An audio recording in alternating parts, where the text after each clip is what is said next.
थानं जे आहेत त्याला सोडतोय आणि आम्ही जे इकडले 2 थानं आहेत ते घेतोय.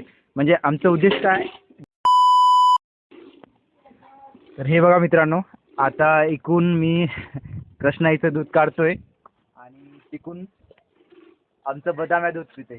आम्ही 2 थानं जे आहेत त्याला सोडतोय आणि आम्ही जे इकडले 2 थानं आहेत ते घेतोय. म्हणजे आमचा उद्देश काय? बापू उद्देश आता खाली गेला असतं बकेटच पुरं.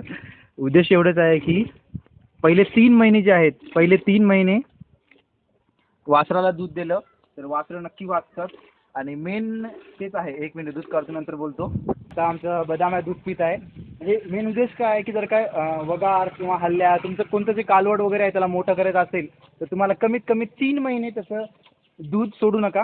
म्हशीचं गाईचं दूध द्या आणि नक्की ते वगार वाचेल. आता मी तर थोडंसं इकडं मोकळ्या वातावरणामध्ये आलो तर इथं असं मोकळं बिंदास बोलता येईल.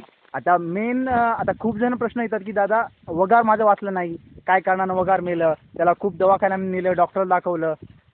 पहिले 3 महिने गाईचं म्हशीचं जे कालवड असते वगार असते त्याला दूध द्या, आईचं दूध द्या, जेणेकरून त्याच्यामध्ये इम्युनिटी सिस्टम रोगप्रतिकारशक्ती नॅचरली इनबिल्ड होतं. कोणतं पण बाहेरचं मिनरल मिक्सचर असं देऊ नका तुम्ही. हां, तसं तर कमजोर असेल तर द्या डॉक्टरच्या सल्ल्याने. पण माझं म्हणणं जेन्युइनली निसर्गाने त्याला एक दिलेलं असते की त्यांना सर्वाईव्ह करतं. फक्त आईचं दूध जे आहे 1 थान असेल 2 थान असेल ते तुम्हाला 3 महिने कमीत कमी द्या. 2 थानं देणं पॉसिबल नाही, परंतु 1 थान का होईना तुम्हाला 3 महिने द्या. 3 महिन्यानंतर त्यानं चारा खायला लागलं. चारा आता 2 महिन्यामध्ये खायला सुरू करतं. परंतु चारा वगैरे खायला लागलं की त्याने ऑटोमॅटिक त्याची इम्युनिटी सिस्टम वाढते आणि नंतर तुम्हाला तेच 2-3 वर्षानंतर त्याची म्हैस, गाय रूपांतर होते. म्हणजे तुम्हाला रिटर्न जे आहे ना 2-3 वर्षांनी भेटतं. पण आपण काय करतो की आपल्याला दूध कमी व्हायलंय, दुधामध्ये जास्तच वासराला चालले, जास्तच कालवडाला चालले म्हणून आपण काय करतो त्याला थोडंसं पांजवणीपर्यंत दूध देतो आणि 4 थानात दूध काढतो. हे निव्वळ चुकीचं आहे. जर का तुम्ही तसं करत असाल तर तसं करत जाऊ नका. जर का तुम्हाला खरंच ब्रीडिंगवर काम करायचं असेल तर आपले वगैरे आपल्या गोट्यामध्ये मोठे झाले पाहिजे, त्याचं म्हशीमध्ये रूपांतर झालं पाहिजे, तरच आपण सक्सेसफुल होऊ.